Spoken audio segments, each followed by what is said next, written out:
Okay, we're going to call this meeting to order. A little bit of constructive chaos. We have a special council meeting here, March 16th. Just begin by acknowledging that we are on the traditional territories of the Coast and Strait Salish people, specifically the Lekwungen-speaking people known today as the Songhees and the Esquimalt First Nations, and their connections to these lands continue to this day. And for the one member in the audience, this is live streamed, so it'll be comments will be recorded, both live streamed and recorded on the website for future viewing. And certainly, we are encouraging people at this point to stay home and watch from the comfort and safety of their own home as we go through these rather extraordinary times. So we have an amended agenda and fairly specific agenda up here. And the first item on the agenda, actually, if I could just have the motion to amend, we want to add two other items. One, there's just a motion left here on the counter here. A couple of items, one on just waiving of penalties and on just a revised council schedule. I'll move the amended agenda. Second. No, it's not. So if you look on the, sorry. If the members of council will just look on the table in front of them, there's two pieces of paper that have two motions and background. So we'll get to those at the end of the agenda. And so if we could just have thank you. And since we're at council and not committee, I'm not sure how we could have I was thinking it might be nice to have an informal discussion on the recreation center question, but I think we can maybe just do that offline for some discussion. Can we have that as an agenda item if we're not going to make any formal decisions tonight for recreation, or is that something that should just be left off the table? I'll tell you what, I'll add it to the agenda as well, and we can just deal with it if it's at the time. There will be aspects of that discussion that are operational, Your Worship, Oh, and I that other understand that. pieces could be considered governance. So I think that's why staff hesitated. Our apology. That's fair. So we'll add that as well. So the two items that are on the table in front of us, plus the question of the rec centers. So if we just have a motion to amend the agenda to include Motion those to amend three. the agenda to include those three items. Second. Seconded. Any other discussion? Seeing none. All those in favor? Opposed? None opposed. Thank you. First up, we have some direction resulting from the EOC activation. And this is just, perhaps Ms. Vrella, do you want to just speak to this? It's fairly self-explanatory, I believe, but just to give some background in terms of why this is on our agenda. Thank you, Your Worship. So the district activated its Emergency Operations Center on Friday. While we officially activated on Friday, the majority of the senior leadership team spent the week leading up to that date preparing for the eventual activation if it had to occur, which it did. The triggers for it, of course, were potential impacts to staffing levels, council's projects and priorities, and those sorts of things. We had not been mandated to open that, but it was a proactive step to allow for planning and monitoring of the evolving COVID-19 situation. Because your senior leadership team is basically full-time on the EOC task now, we are asking for a couple of council's endorsements as far as limiting agenda items to matters that are considered urgent business, that council is authorizing an extension of timelines for work in progress, and we would report back to council with revised timelines once the EOC is deactivated or before then if we had capacity. So for example, things like your committee and commission review that we had assigned timelines to, review of the procedure bylaw, bringing that amended version back, those sorts of things are automatically experiencing a delay even with the week leading up to the EOC activation. So we want to make sure council knows those risks, and which is why the recommendation is before you. But again, we would stay communicative on what we could deliver. We'd like to suspend all committee and commission meetings with further council review of that suspension at the April 27th meeting. Again, this is a group of people coming together in close quarters. If that business isn't urgent, that is something that we as a district would probably like to review. And then further, that staff be directed to assess special events scheduled to be held, those that use municipal facilities or infrastructure, and we would come back to council with a report on that. because we would have recommendations for approved special events, in-stream applications for special events, and future special event applications. So again, the word today is that the gathering of 250 that had recently been mandated has now been reduced to 50. So again, we need to assess our events with that lens. So thank you, Your Worship. Thank you, Ms. Varela. Are there any questions of staff on this? I'm just need a- happy to move the recommendation. Sure. Second. Moved and seconded. Is there any further discussion? Councillor Zilka? Thank you, Chair. We're referring to the second that Council authorized an extension. I guess it's it's the therefore. Until the declaration of a pandemic has been rescinded and or the EOC has been deactivated. I presume the rescinding of the pandemic would be at the World Health Organization level or the Canada level or the North America level. Just wanted to have clarification on that, please. Ms. Varela? It would be whoever declared the pandemic, which I believe was the WHO, but again, I don't have that information in front of me. Thank you. And I'm reading that as all things we try and do practically as being, we're still going to try and get work done, but it gives the freedom to push things off in response to the on-the-ground realities of our situation. Staff will continue with best efforts, Your Worship, and perhaps we'll just stay in communication with Council, letting you know about those changes. Thank you. Councillor Zilka? And a follow-up question regarding extension of timelines, and this sort of harkens back maybe to some work we did at the last council meeting, where, or the committee of the whole, where we were generally approving moving forward with bylaws to be prepared for tax increases based on assumptions that were in place up to 6 months ago. So if timelines are being extended, we may not need some of the monies that were potentially being approved. So I'm just wondering whether this might affect the total dollar figures that were being asked for on our tax bills coming forward in the April-May timeline. I was wondering if staff could possibly comment on that. May I ask our Director of Finance, Mr. Payne, to answer that question?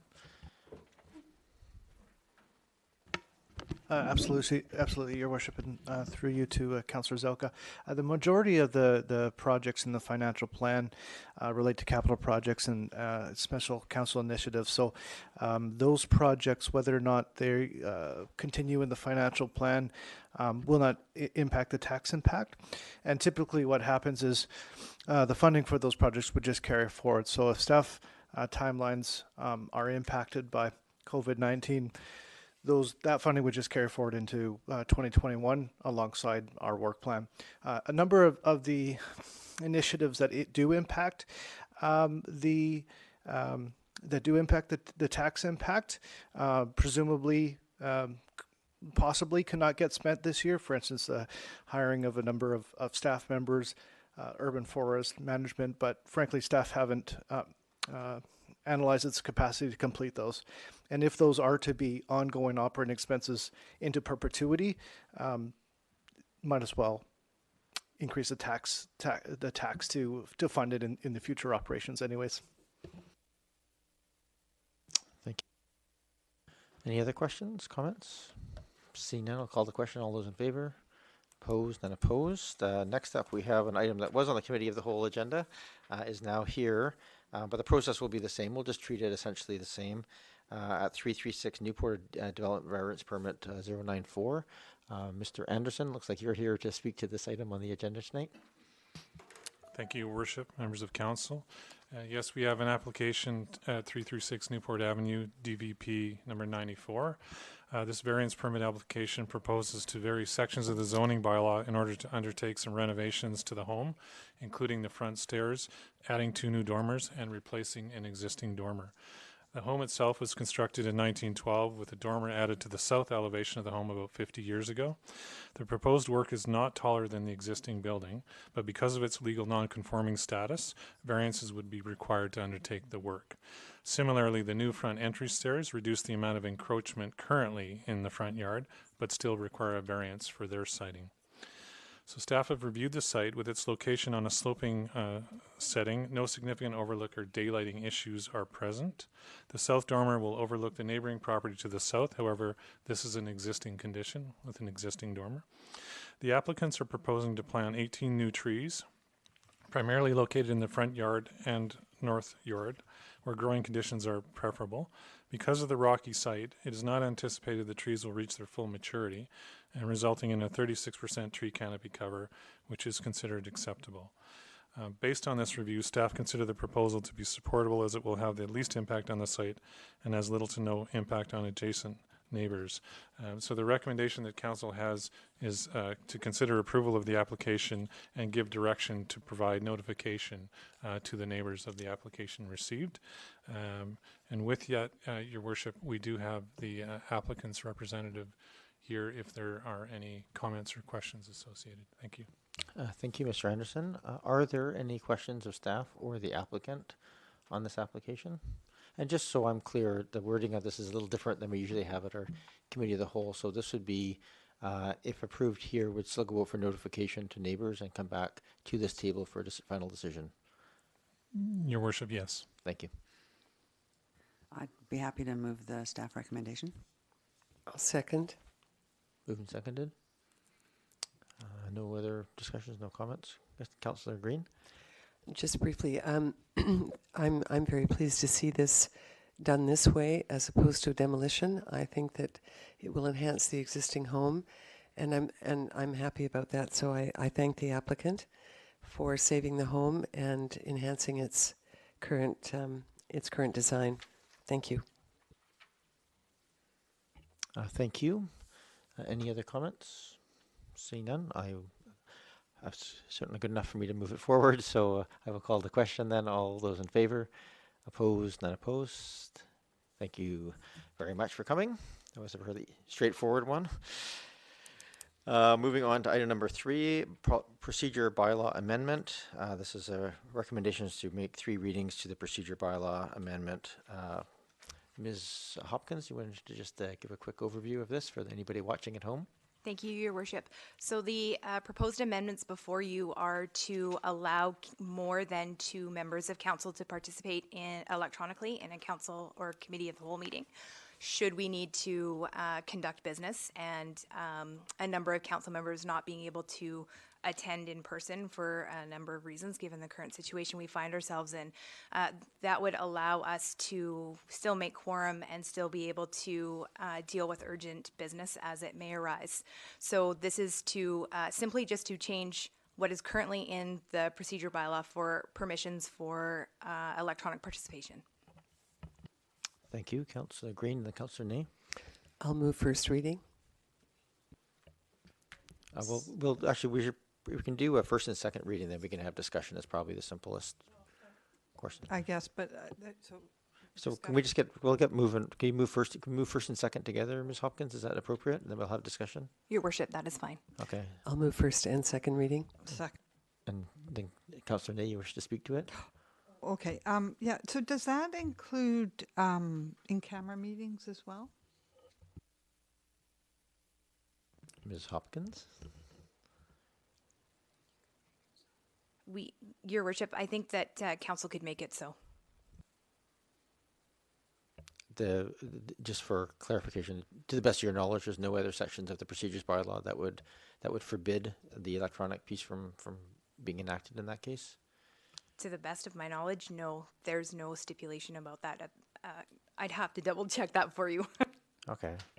Just if I can just get some clarification though from a procedure perspective, if we do first, second, and third reading tonight, then with that question outstanding, if there comes back that we need to make an additional change, we would have to go back, redo second and third reading again. Is that correct? Your Worship, if we had to make a change, we would rescind third reading and make a revision and then give third reading as amended. Okay, thank you. Councillor Nady, you had another question? No, it's okay. Thanks. Councillor Patterson. Thank you, Mayor. Just for confirmation on this, the change in the procedures bylaw, is this specific for this period of time, and then does it revert to what we had before, or by passing this, does it continue indefinitely. Ms. Hopkins? Your worship, through you, this doesn't include a sunset clause, so there wouldn't be an expiration date, but also recognizing that we are in the process of revising and potentially repealing our entire procedure bylaw, so a new entire procedure bylaw would be forthcoming. Okay. Thank you. Councillor Appleton? Thank you, Your Worship, and maybe just further to what Ms. Hopkins just mentioned, I don't have any problem with the bylaw amendment as included here. Although I would favor, I don't think that there's any problem with the content in the existing, and I think it is encouraging, or at least it encourages in-person participation. So I would prefer to see language in the when we go to review the procedure bylaw that this section potentially still be included, or language to this effect still be included, but allow for its suspension under certain circumstances with the language that is presented by staff here. So I think that that's potentially what was kind of what we were getting at here, but I did have one other question too, if you don't mind. Go ahead. And I think this is already answered, but I'll just confirm. Just as far as section 4.9 goes, it implies that it doesn't apply to public hearings, so I'm going to gather that any type of meeting not specifically provided for in the amendment that's been brought forward by staff here tonight doesn't apply to these other meetings. So it would not apply to public hearings because public hearings are not included in the designated meetings in the amendment. Is that correct? Ms. Hopkins? Your worship, that's correct. Thank you. Councillor Zelka? Thank you so much, Chair. I do appreciate how Section 4.1 of the new of the suggested wording makes reference to council and committee of the whole. But I do also recall in some of the terms of references and some of the governing bylaws of our committees and commissions, they indicate that the procedures that they follow whatever the procedures are for council and committee of the whole. Do you foresee this procedure also being used for those, or will there be separate procedures, or if you could please comment on that? Ms. Hopkins? Your worship, through you, we've just suspended those meetings currently, so these rules would not apply to them at this time. We would have to review that going forward. If the terms of reference did indicate that they would follow council, and we did want to restart in a month or so when this normal pandemic period ends, at that point, whether the procedures bylaw was ready or not, we would have to then revisit this. Is that what I'm hearing staff say? I'll give a moment for staff just to have Ms. Varela? So when normal course of business was returned to, then committees and commissions would carry out their current method of meeting. The new procedure bylaw does extensively speak to sections that relate to commissions and committee, and of course we'll walk council through those again. But if we return to normal course of business, I think we're just back on course as far as really it's about trying to anticipate if it's an eventuality, a hypothetical, but because this takes 2 weeks to implement, we're trying to create as much flexibility for the organization facing an unknown. And with the commission and committee meetings being suspended, that takes away that piece of the equation, at least in the interim. I very much appreciate the answer, and maximum flexibility at this time is definitely needed, and for the safety of all. I did want to ask: is it anticipated then that for the posting of the meetings, there will be essentially a join the meeting here for the public to join in, along for us to join in, and then they will be able to attend sort of like a webinar, sort of like what most of us who attend business meetings experience? Is this what we're anticipating, with possible a screen sharing? Is that was anticipated? Ms. Varela? That would be lovely if we had that technology. I'm sorry to say that we don't. However, again, if it gets about reducing numbers of people present, perhaps we have to start, using the lobby and the screen out there, and still finding a way for the public to participate. If we have to increase social distancing, for example. So again, this is about building flexibility. We don't have the technology to allow people to participate via a webinar setup at this time. Staff is currently researching what technology exists. Some of our regional partners are doing the same. So again, we're figuring this out on the fly. So thank you. A few more follow-up questions, if I may. ahead, So Councillor. the way 4.1 is worded, it implies that potentially the entire meeting could be via conference call with no person attending, no one in this room, and we could still have the meeting completely online. Is that the? I just want to confirm that that would be the situation that could potentially occur. Ms. Hopkins? Through your worship, currently I think the plan is that staff would certainly still be here. We'd also be attempting to continue to webcast, so people that would still be able to, while they would not necessarily see faces, they would still be able to hear, which is a requirement under the community charter for us to hold council meetings. We're exploring as daily any additional technologies that we may or may not be able to implement in order to provide the best service that we can in this time. Final question, if I may. Go ahead, So Councillor I definitely endorse the approach, and will be voting in favor of this. The last question I have has to do with minutes. Is it possible that we might have a situation where staff would be attending, shall we say, virtually, and all of council will be attending virtually, and all of the public will be attending virtually, and there will literally be no one in this building? Could that potentially occur? And if it did, I would be fine with that. Ms. Hopkins? Thank you, Your Worship. That's very unlikely. Staff anticipate that there will always be a staff person here. I presume that would be the minute taker. Thank you. Any other questions? We're on first and second reading. If I see none, I'll call the question. All those in favor?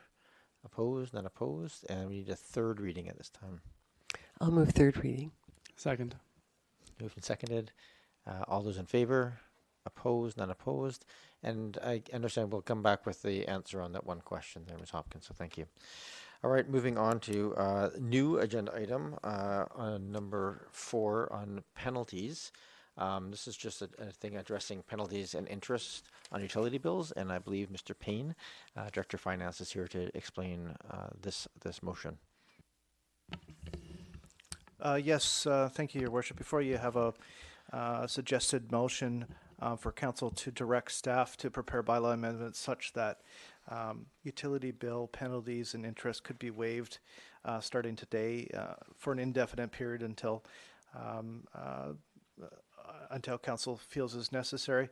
The subtlety of the recommendation is that it really allows utility bill payers to defer the payment of their utility bills without further impact. So there's a number of organizations providing deferment options, not necessarily the waiving of the actual fees, but just allowing people a little bit more time to catch up and pay their bills as necessary. Thank you. Thank you. Are there any questions, Mr. Payne? I'll be happy to move the motion that staff be directed to prepare bylaw amendments such that penalties and interest on utility bills are indefinitely suspended for bills due on or after March 16th, 2020. Second. Moved and seconded. Councillor Zelka? Thank you, Chair. I just want to ask a quick question about this. I'm sure the answer will come forth post haste, but do we have the power to do this? Mr. Payne? Through your worship, I believe so, but thank you for asking the question, because that's the reason why the proposed bylaw amendments are not before you today, as opposed to direction to go and prepare such bylaw amendments. Thank you very much. And I just have one question, which is just, I'm presuming, just reading between the lines, part of the motivation here is that people may not be able to come into the hall. We may not want to encourage them to come into the hall, and this would allow them to avoid that until such time as the situation changes. Is that correct? Through your worship, absolutely. I believe there'll be a number of reasons why people may or may not feel that they can pay the utility bill, and that may be one of them, a mobility challenge. In the case where we're not able to serve them in person. Thank you very much. Any other discussion? Moved and seconded. All those in favor? Opposed? None opposed. Number 5 on our amended agenda is the council's schedule. Just talking about the ability to, well, I'll hand it over to Ms. Ms. Varela. I see the light go on. Thank you, Your Worship. Because the council meeting schedule is established for the year as per legislation, council is able to suspend that schedule, and so we're seeking council direction to suspend the regular meeting of Council and Committee of the Whole meetings for 2020 until the district's Emergency Operations Center is deactivated, and then we would call special meetings as necessary by either the CAO and or the mayor, and so that could be monthly, it could be more frequently, it could be less frequently, but this approach gives us the maximum amount of flexibility for how we can continue business going forward. Of course, we'd still post as per legislation when a meeting was scheduled, so the public would have advance notice. But again, as you're seeing today, even being in the EOC all day today and trying to get to the council meeting isn't quite as smooth as we would normally operate. So thank you for your indulgence. Thank you, Ms. Varela. Are there questions of staff? I'll make the motion that council suspend the regular meetings of council and committee of the whole meetings established for 2020 until the district's emergency operations center is deactivated, and further be it resolved that special meetings may be called at the discretion of the CAO and or mayor during this time of suspension. Second. Second, Councillor Zelka, and then Councillor Appleton. Oh, thank you very much, Chair. And I appreciate Council's indulgence as I ask a lot of questions of staff since in these extraordinary times. And thank you for staff's patience with me. Since we've had at least one in-camera meeting that was posted on the board outside but was not posted to the World Wide Web, can I have assurance that that any meetings relating to the extraordinary times will be posted on the World Wide Web? And if that assurance can't be made, I would then be proposing an amendment to this. I think that's a very easy one to say yes to. Ms. Hopkins, we have the 24-hour notice. Your Worship, just to be clear, that that agenda had been posted to the web, then it was inadvertently removed. Again, it didn't compromise the legislated requirement. It had been up and posted, then it was in the fervor, it was inadvertently removed. But again, it didn't negate the posting requirements that were legislated to achieve as per the posting boards. If I may? Councillor Zelka. So I didn't quite hear a yes. It doesn't matter to me what happened last time. I can say that I did not get any indication on the internet of a meeting. I'll get clarification then. But I did want to have any clarification. The question was just whether the intention is to post these to the web 24 hours in advance, not just to the legislative requirements on the front door. Yes, so staff always try their best to get that up and posted. So again, not a legislated requirement. So if it does get bobbled in extraordinary times, but our intention is to post to the web, and it always has been. Thank you. Councillor Zelka. So I understand that with respect to Section 16 of our procedures bylaw, it's an and or with respect to posting to the internet. And I'm not hearing a definitive yes. I'm hearing we'll do our best. So at this point, I wish to propose an amendment to the final indication to say that and notification will be to the World Wide Web, in addition to other mechanisms mentioned in the procedures bylaw. Is there a seconder for that before we even discuss it? I don't think the rest of the board, the council see that as a necessity for things. It's okay. Anything else, Councillor Zelka? No. Okay, Councillor Appleton and then Patterson. Thank you, Your Worship, and just through you to staff. Just the language of this as it's written indicates that council would suspend the regular meeting schedule. It may be implied here, but just for confirmation, the language suspend means that as soon as the EOC is deactivated, then we would return to that same schedule, or we would establish a new schedule. It's anticipated we would return to the existing schedule. Okay, Councillor Patterson and then Councillor Braithwaite. Thank you, Mayor. And I think just to speak to what Councillor Zelka raised, and while I appreciate it, I think that this is, it is very unusual circumstances.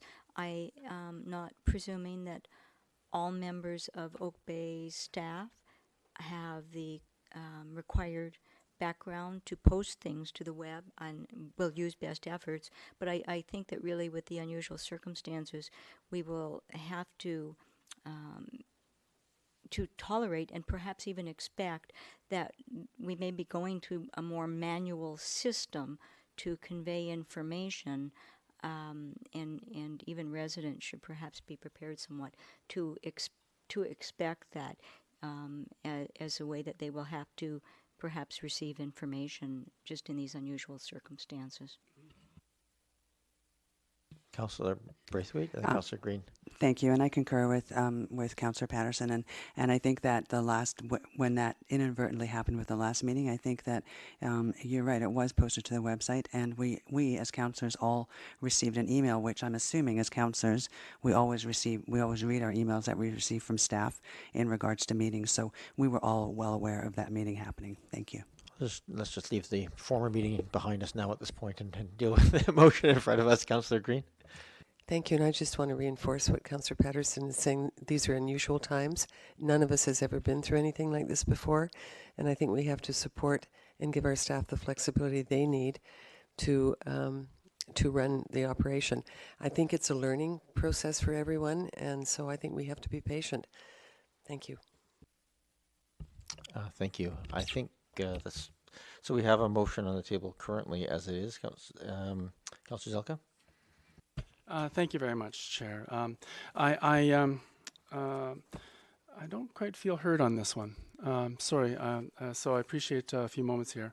The in-camera meeting for last is still not posted on the website, and if it was posted, it's not there. So I am concerned that there's a suggestion here that the public will need to gather outside at the bulletin board where we're trying to keep people away from each other. They will have to come together in front of that bulletin board to know what's happening here in the district.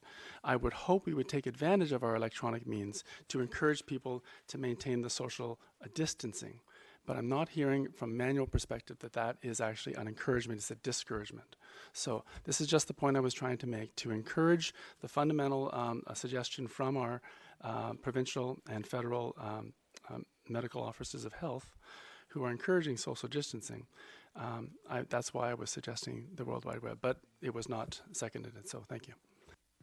Thank you, Councillor Zelka. I think we're all in agreement that that's still best practices.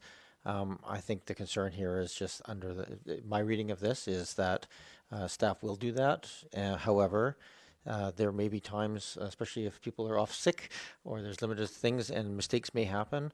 Our core fallback on all these things is always going to be the legislative requirements that we have to abide by, and I think that's what we currently have in our procedures. We rely on that, and so writing it in, especially to this motion, is not. That was, I think, my feeling was why that wasn't seconded. It was felt that was contained within the general practices, but. Ms. Vreli, did you have something to add? Just a note that I think some of the challenges we're experiencing right now is that it actually is posted to the web. It isn't showing on iCompass. So again, these are some of the challenges that we're going to be having that we could normally manage. We aren't able to provide that level of detail right now. And currently the procedure bylaw mandates the posting boards. It doesn't mandate the website. So even if council decided to mandate the website, that would actually be a further amendment to the procedure bylaw at this time, just so council's aware. Thank you, Ms. Vrela. Councillor Green? Just a quick reminder that we do a really good job with our social media now because of Ms. Goodgrove. So, I mean, we could craft a message to alert everyone to the fact that we had to change the routine to accommodate this emergency situation. And secondly, for those people who don't have access to the web or a computer, they will love the board out front. Everybody loves the board out front. It's a given. Any other discussion on this motion? I think we have had it read and seconded. Any other discussion? I'm not seeing any. All those in favor?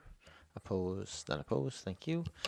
And last up was just something I raised, added to this agenda at the end, was just the question of the recreation centers. And I don't want to, so currently, maybe I can give a quick bit of background and I'll just ask staff to help me keep this in the realm of governance. I'm sure that I'm not sure you've seen them, but there's been a number of emails that have come in, both asking us to keep rec centers open if possible, and those asking us to close them. There's been a number of fairly rapidly moving shifts that different jurisdictions are closing and or keeping open their rec centers at this time. The EOC is essentially following the public health officers' guidelines, and so they're just following down that path of what they're recommending in terms of what stays open or doesn't. However, there is a certain level of governance lens to this that there isn't always the perception here, and perhaps we may feel that there's a desire to get more in front of this than the provincial government. So I just wanted to raise it here if there's any interest in asking. I don't want to we can't just sort of say close it, because there's a lot involved in that, but and maybe I'll turn to staff at this point. If council, and I'm going to say if, because I certainly don't want to presume anything here, wishes to see any kind of accelerated look at that outside of what just the public health bodies are saying, what would be the governance lens on that? And I'll turn to Ms. Varela in case people at home wonder who's speaking. Your Worship, so Council could make a governance decision regarding the closure of any of its facilities. The EOC is keeping a very close eye on the region. Things are changing rapidly out there. The district's position has been that we would act in response to the directives given by the province. They haven't mandated closure of recreation centers right now, but we are seeing recreation centers close in the region. Some are still continuing childcare programs. There's impacts to staffing, which are operational, of course. So the team is meeting first thing in the morning, and we'll likely have a recommendation, and we'd be communicating out to council shortly after that, unless council wishes to provide direction tonight from this table. Okay, thank you. This is one that's a little tough because we don't have all the information at hand. But it's got a lot of public interest, and sometimes we are here to reflect some of that, sort of the public point of view. I don't want to be too prescriptive here today, I will say that, but I think perhaps if there's some feelings around the table, then I'd like to hear them. Councillor Appleton, then Councillor Green. Thank you, Worship. If the intent is for council to bring forward to an event a discussion regarding the operation of recreation centers, then I will declare a conflict of interest, because the decisions that are made in relation to that may have an ancillary benefit on my family's business. So if that is the direction that is being sought here tonight, or if that is the discussion that's being advanced, then I will recuse myself from that discussion. I'm just going to turn to Ms. Varela. Would you like to comment on that, or you? Just to say that, again, staff will be reviewing in the morning, and things are changing quite rapidly out there. So if council didn't make a decision tonight, staff is still going to have a recommendation in the morning about potential closure for all or any of the services offered through the rec center. Okay, I think it's ultimately up to the individual councillor to decide whether that's a conflict. So I think in this case, given the nature of the discussion, Councillor Appleton, it's probably worthwhile to step out for a minute while we have this conversation. And given that it's the last item on the agenda, if you do want to go home, it's totally acceptable as well. Yes, Councillor Zelka. Okay, Councillor Zelka, for your Thank information. you. I fear I may have to also declare conflict of interest. Both of my children are relying on the Oak Bay Rec Center, so I find myself swayed by personal aspects. So I will also have to declare conflict of interest should we move forward into this discussion. Okay. I will. It's your call on that. That's a broadly held use, but go ahead and just excuse yourself. Councillor Green, and once Councillor Zelka leaves the room, we can go ahead. Thank you. As you know, I have seen the emails, and I did raise the question today with senior staff about the closure potentially of the rec center, but I trust the EOC and our staff to make that call based on what's happening around us. And I think everyone knows that this council is very concerned about the public health and safety of our community, no question about that. So I think I would rather at this point in time, on reflection, leave it with staff in the EOC to make the call and then advise us, unless, Your Worship, you decide, on behalf of council, another course of action is required. But I think at this point, I'm comfortable leaving it as it is with staff in the EOC. Okay, thank you, Councillor Green. Councillor Patterson? Thank you, Mayor. And I tend to echo what Councillor Green has indicated. I think it becomes very difficult for people if we don't leave decisions with the appropriate sources. We can rely, I think, on our district staff to be following all of that information and advising us promptly as they learn it. But I think that the key is that residents really have to rely on some of the more general broadcast system they're getting from different levels of government that really are up to this pandemic we're going through on a minute-by-minute basis, so that they're not waiting for us to tell them all the time, but that they are staying informed themselves. And I don't feel that I'm, necessarily qualified to be making all these decisions, and that I trust that staff will follow through the guidelines that they are receiving promptly and advise certainly council and residents of that. Okay, thank you. Ms. Rella, you're looking at me like you want to say something. Just to clarify, Your Worship, I think that's one of the challenges for the region and really the province is we're not being provided direction right now. There was some clear direction for closures of casinos and the like today, but they haven't mandated a recommendation for recreation centers at this time. So again, we're watching for direction from the province. We haven't received it yet. Councillor Patterson? Thank you, Mayor. And as a follow-up to that, I think the fact that we have had 2 members of council need to step out because this does directly affect their lives, and so, properly they recuse themselves for this. But I think this is also a reminder to all of us to reach out to those around us who may need help, if we can offer it to other members of the community that may need some kind of service that we can provide and assistance. Thank you. Any other? Yeah, Councillor Nay. So my thinking's quite aligned with the last 2 councillors' observations and concerns. Just through you, Mayor, I have a question to staff. So, Ms. Varela, would the staff, when they meet tomorrow, would they? They're going to gather the information and make a decision, and I presume the interests of the safety of the staff and the public more generally. But so, are they able to make a determination that includes any recommendation coming from the provincial health officer? For example, if the health officer isn't making a recommendation to close, could the Director of Parks and Rec Culture override make a decision that closes the center in the event there's no direction coming from the province, is what I'm trying. Ms. Rella? Thank you, Your Worship. So council could make that decision. The EOC could make that decision. It wouldn't be the individual director, so it would be coming out of the EOC. Okay, so it would be a recommendation from the staff, and then it would go to the EOC, or the EOC would make the call at that meeting, I'd say. I'd like to say that the EOC would make the call, again, taking the heat off the individual director. Directors are in close contact with their staff, and again, things are changing quickly. Likely the EOC will convene as soon as we're done here again. We'll have some members continue into that meeting. Okay, so I feel much the same as my councillors, to leave it in the hands of the EOC, who will be more fully informed than we're possibly able to be here tonight. Thank you, Councillor Nay. Councillor Braithwaite?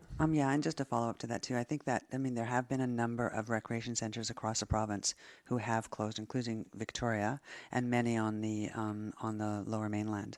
So, I think that there's something in place that shows that each individual municipality can make that decision. So thank you. And I agree with the other speakers that it's really up to the EOC.